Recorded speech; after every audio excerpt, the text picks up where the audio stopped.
sur ce que nous devons faire à l'avenir dans ce processus de régionalisation à notre niveau. Il ne s'agit pas évidemment de réfléchir à la régionalisation dans son ensemble.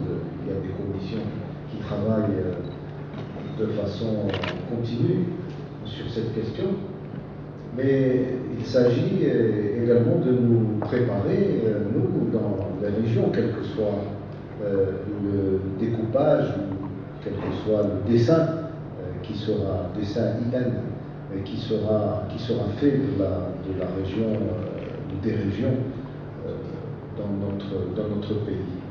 Donc merci de cette lecture, peut-être qu'on y reviendra. Je voudrais constater simplement que la région de l'Oriental est restée d'une formidable stabilité pendant ces découpages, et c'est peut-être, non, c'est l'unique, pas peut-être, c'est l'unique région qui n'a pas changé au niveau de son périmètre administratif, au niveau de sa situation administrative. Et je voudrais aussi, à travers la synthèse de Sitoufik, rendre hommage un peu à tous les intervenants et aux discutants qui ont apporté leur réflexion durant toutes ces 2 journées de travail. Alors moi j'ai un souci. Le souci est le suivant, et c'est une question centrale.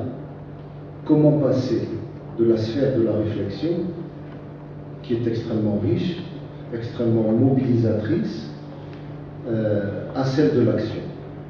Et à celle de l'action dans un processus de mise en place réelle d'une méthode et d'un cheminement, d'un fonctionnement de l'intelligence économique régionale dans notre région, parce que l'exercice est celui-là.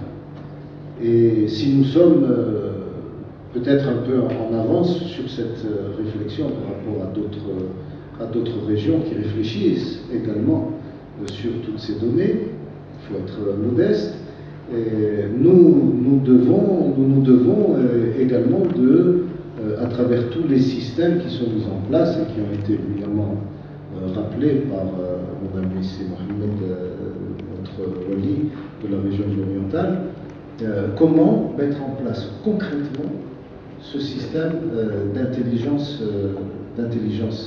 ce fonctionnement de l'intelligence économique régionale dans notre région. Comment mettre en place cette transversalité de l'information? Si, au niveau de la réflexion, du champ de la réflexion, la transversalité est une richesse, une facilité, l'expression d'une intelligence dans les approches, au niveau de l'action, ça devient un challenge. Ça devient le fait de surmonter un ensemble de difficultés qui sont dues à l'histoire, qui sont dues au poids des traditions, et qui ne sont pas simplement le fait de notre pays, mais qui sont généralisées sur l'ensemble des pays, compte tenu de la difficulté objective de discussion entre les secteurs et entre les prérogatives sectorielles, prérogatives des uns et des autres. Et quand je regarde la difficulté qu'il y a même au plan national, à mettre en place le e-government, qui a été réfléchi, mis en place depuis au niveau de son approche générale, peut-être une dizaine d'années qu'on réfléchit déjà à cela. Quand je vois la difficulté que nous avons à mettre en place ce système, qui est un système à la limite simple et technique, je mesure la difficulté que nous allons avoir à mettre en place ce système de maîtrise et de circulation, de traitement de l'information pertinente au sujet des décideurs du développement. Mettre en place un système qui va servir de tableau de bord à la gouvernance régionale.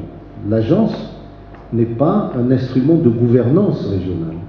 Elle apporte son appui aux stratégies de développement, mais ce n'est pas un acteur institutionnel, constitutionnel de la gouvernance régionale. Ça, c'est clair.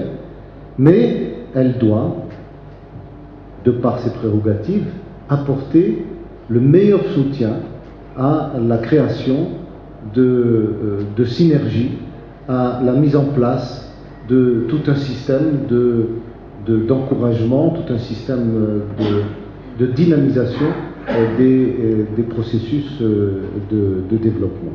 Alors peut-être nous avons un grand avantage par rapport aux autres régions, c'est que nous avons une feuille de route et nous avons une stratégie. Cette stratégie issue de l'initiative royale nous a quand même bâti un socle commun pour l'ensemble des acteurs qui est, en plus d'être intelligent, d'être visionnaire, il répond à un consensus global. Il n'est plus discuté aujourd'hui, il n'est pas discuté. Il est enrichi constamment, compte tenu de l'évolution des conjonctures, mais il n'est pas discuté. Donc nous avons une stratégie. La stratégie, elle est claire, elle est appliquée, elle est en marche, elle est en route. Ce que nous voulons, c'est mettre en place des instruments d'enrichissement, de pilotage de la mise en route, de l'application de cette stratégie, afin de répondre aux impératifs et aux enjeux qui sont ceux de la région et des territoires aujourd'hui. Alors le territoire n'est pas quelque chose de neutre.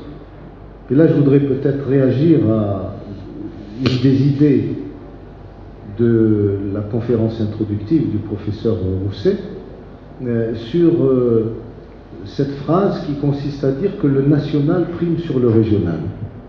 Et j'ai bien peur que, en le disant de cette façon, on puisse mal le comprendre ou le comprendre à la façon du passé. Il est clair que l'État doit rester l'État, c'est l'État, et que l'État doit tracer la ligne. Mais il y a une différence entre le national prime sur le régional et le régional doit appliquer les orientations du national, et une façon de dire aux régions, aux territoires, voilà quels sont les objectifs du national, faites de votre mieux, vous, mettez-vous en compétition, vous les régions, pour pouvoir trouver la meilleure façon possible d'appliquer les orientations générales du national, voire au-delà, de les enrichir. Et l'apport aujourd'hui de la réflexion sur la régionalisation, l'émergence des territoires dans le cadre de la mondialisation, avec tous les problèmes qui vont se poser à nous dans un avenir proche, c'est de dire quelles sont les chances pour qu'un territoire gagne aujourd'hui le challenge du développement, de la compétition, de la compétitivité, pour pouvoir apporter sa contribution non seulement au développement du national, mais également à l'enrichissement des citoyens, des citoyennes issus de chacune des régions. Donc mon souci, c'est d'essayer de trouver la meilleure façon de mettre en place un système d'intelligence économique régionale au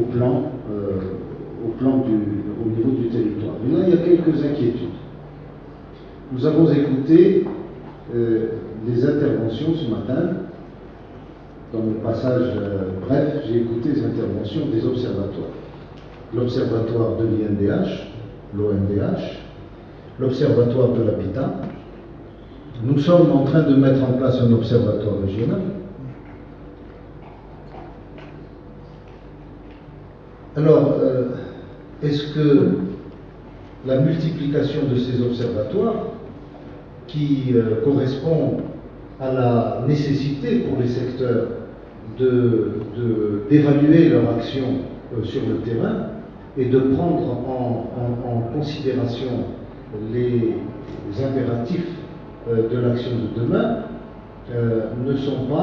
ne risquent pas de mettre en péril ou en difficulté, ou de rendre plus délicate la création d'une institution fédératrice de ces différents types d'observations.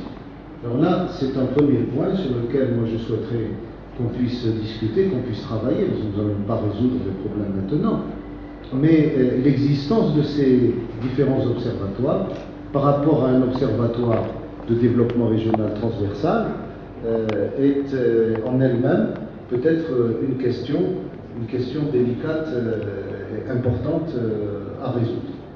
Alors, le deuxième point dont je voulais également, sur lequel je voulais m'exprimer, c'est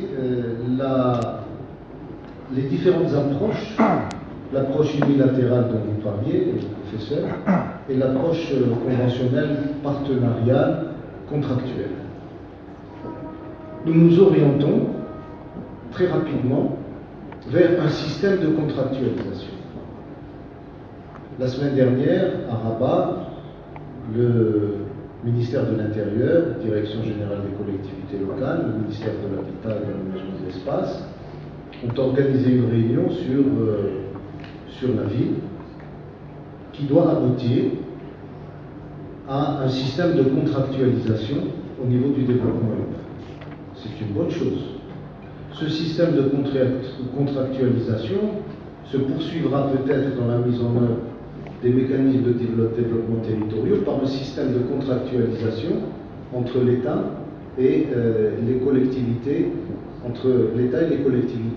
territoriales. Et puis, il y a aussi la mise en cohérence, la capacité des responsables territoriaux, en particulier gouverneurs, d'avoir la possibilité de disposer de l'ensemble des informations pertinentes et aussi des moyens d'action, parce qu'il ne s'agit pas uniquement d'avoir l'information, il faut avoir les moyens d'action pour mettre en œuvre réellement les politiques publiques ou la convergence, pour garantir la convergence des politiques publiques. Tous ces éléments réunis, aujourd'hui, militent pour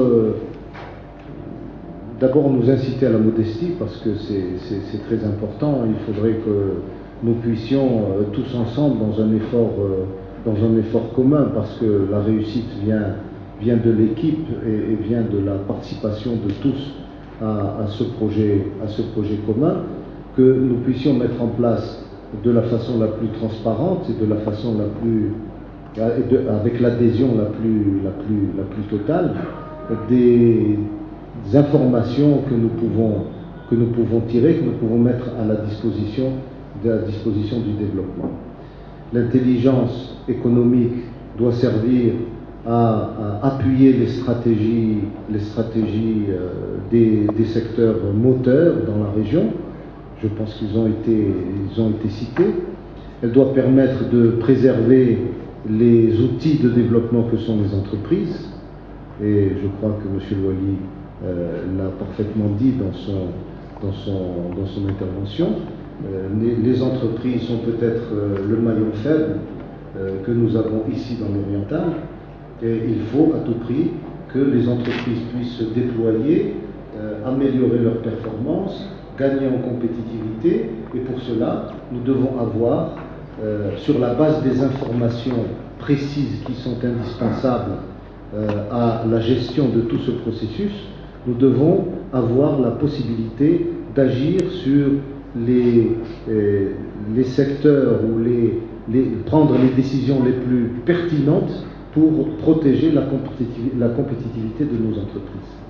Ceci passe par, on a parlé ce matin des liaisons aériennes, on a parlé des différentes... tout ça est en train de se mettre en place au niveau du réseau d'infrastructures, au niveau de nos avantages comparatifs pour gagner des parts de marché dans les secteurs sur lesquels nous pouvons gagner ces parts de marché, et de prendre les dispositions d'encouragement nécessaires pour pouvoir appuyer ces entreprises. Puis il y a également la maîtrise de l'information stratégique. Et l'information stratégique, elle peut être à caractère confidentiel, non public plutôt. Pas confidentiel, non public.